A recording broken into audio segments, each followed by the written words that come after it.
Hey everyone, Dr. Fedi here. As you read from the title of the video, Breezula, which is the brand name for Clascoterone, is literally one step away from solving hair loss. And this is not an exaggeration. The mother company of the compound, Cosmo Pharmaceutical, which is an Italian company, just did a press release reporting the phase 3 clinical trial for this compound, Clascoterone, aimed to combat hair loss. And they reported, wait for it, 530% improvement in the target area hair count relative to placebo. This is not even only in the treatment group. This is corrected with the placebo group. What the fuck? I needed to come back from my hiatus posting hair loss videos and talk about this. As you can see, I'm very ecstatic, and it's a rare occasion for something to get me this interested and so freaking happy. And so I just wanted to share this news with you guys, and I'm gonna dissect the press report that we got from Cosmo Pharmaceuticals. But before that, just a quick recap, literally 30 seconds. Cosmo Pharmaceuticals is an Italian company responsible not only for developing Breezula, which is the brand name of Clascoterone aimed toward hair loss, but also responsible for developing Winlevi, which is also Clascoterone but aimed to treat acne. And it actually received the FDA approval for Winlevi for the treatment of acne in 2020, I believe. And so they got already this molecule FDA approved for another purpose. And so this company knows what it's doing. And I remember doing a video on my YouTube channel about 2 years ago talking about the phase 2 clinical trials of Breezula, Clascoterone for hair loss. And I talked about how amazing these results are. I remember talking about the efficacy, and I'm gonna put some slides here, and they were comparable to the efficacy of finasteride and Pyrilutamide, and one of the top efficacious treatments for hair loss. And the safety profile was excellent, and they reported that they had no side effects apart from the sensitivity of the molecule or one of the other molecules in the treatment. And I remember asking myself and talking about this in the video, and I said, why did they not proceed to the phase 3 clinical trials? The phase 2 clinical trials were done in 2018. We only got the results of those in 2020. Why did we not proceed to the phase 3 clinical trials if this compound was indeed this amazing? And one of the explanations that I made or interpreted was maybe it's because these results are fake, are not true. I'm talking about the phase 2, right? Maybe they were not true and they were only published to deceive investors. Unfortunately, this is the reality of some pharmaceutical companies, and this is something that they do. They publish fake reports in order to deceive investors and encourage them to keep their money into the company. So that was my only explanation.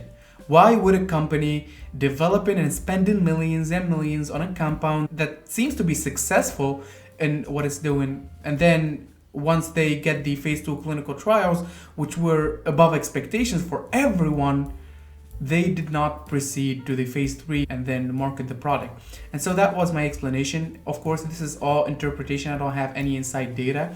This is just me reading between the lines, but I'm so ecstatic because about 4 days ago, I read this press report that Cosmo Pharmaceuticals published regarding the phase 3 clinical trials for Breezula for hair loss.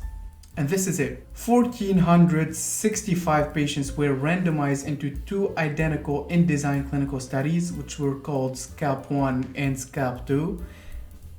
Again, if you guys remember, I talked about Scalp 1, and by that point, 2 years ago, Cosmo Pharmaceuticals were planning to start Scalp 1, and I talked about this in my video, and I talked about the methods and the design of the study, but I wasn't really sure that they were gonna go ahead and start the study actually, but they did, right? So here they talk about how both studies reached statistical significant endpoints in target area hair counts, with one of them reaching 539% relative improvement to placebo, and the second study reaching 168 relative improvement to placebo. First of all, what the fuck? This is... You guys don't understand the magnitude of this. This is amazing. I'm talking about the first number, right? About the 539% improvement. This is great news.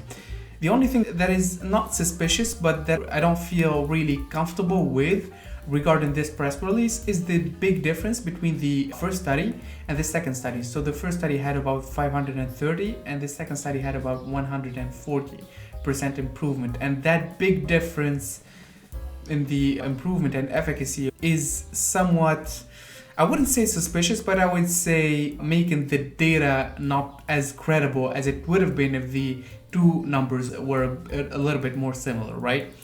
But I'm gonna continue with the press release. They also reported a positive safety profile, which was something that they also reported in their phase 2 clinical trials.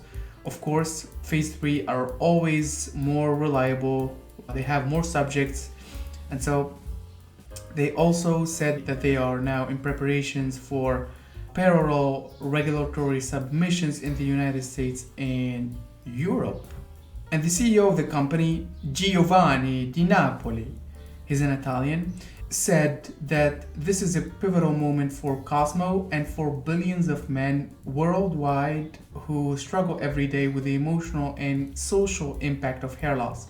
Androgenetic alopecia is far more than a cosmetic issue. It affects confidence, identity, and emotional well-being. And for the first time in more than 30 years, we have a completely new mechanism with the potential to truly change the reality. And the mechanism he's talking about here is Clascoterone is pretty special in a way that it's a androgen receptor antagonist. It is what we call a competitive antagonist. It binds to the androgen receptor found on hair follicles and other areas of the body, but this is a cream, so we're talking in the context of hair follicles here. So it binds the androgen receptors and it clogs that binding site so that no other molecules can bind that receptor. It works as an antagonist actually, and it prevents DHT from binding the hair through the androgen receptor. Not any novel mechanism of action as the CEO is making it seem to be, but it's pretty special in the hair loss sphere. From all the compounds that are in research or already FDA approved, the only one that has a mechanism of action similar to this one is Pyrilutamide, right? Di Napoli also added that with strong efficacy across the two largest phase 3 studies, Clascoterone 5% topical solution opens the door to a fundamentally better treatment for patients.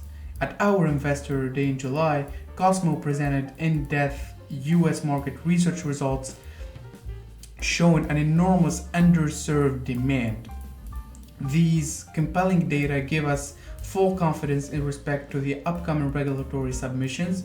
We strongly believe that Clascoterone 5% topical solution will deliver meaningfully to benefit these kind of patients. But first of all, I just want to salute this guy of how he talks. This is the first time that I hear a CEO actually talking about the psychological impact of a condition of which he's marketing the product for. Obviously, he's doing all of this for marketing and he's being media trained and everything, but I just found it impressive. So that's something that I also wanted to add. This also seems to be a very good week for hair loss sufferers and the hair loss community overall, as we also got news for GT20029, which I'm gonna make a separate video for. But in the meantime, you can go ahead and watch the video that Hair Cafe Kevin made about GT20029 and the latest news. So yeah, you can go ahead and watch Kevin's video until I prepare my own perspective on GT20029. The last thing I wanted to mention here, and I feel like I'm barking at this point. I'm repeating this point again and again until every single one of you listens to me. The most important thing that you need to do when it comes to your hair loss, it's the same when it comes to assessing the efficacy of literally any other treatment. It's the same as assessing the efficacy of your gym and workout routine, right? It's making objective assessments, and the way you do that is not by snapping a picture of your bald head every time that you find the chance or every time that you feel emotionally distressed about it. The correct way to do it is to do it with the same camera angle, under the same lighting, and with the same phone hopefully, and with the same hair length. These are the conditions that you need to keep as static as possible in order to have the most reliable assessment for your hair loss and for the evolution of your hair loss. This is very important. Without doing this, all of this Clascoterone and finasteride and all that we're talking about is useless. You can't know for sure when you introduce a hair loss treatment, or you make a change in your lifestyle, or you eliminate something that you feel has some toxicity on your hair.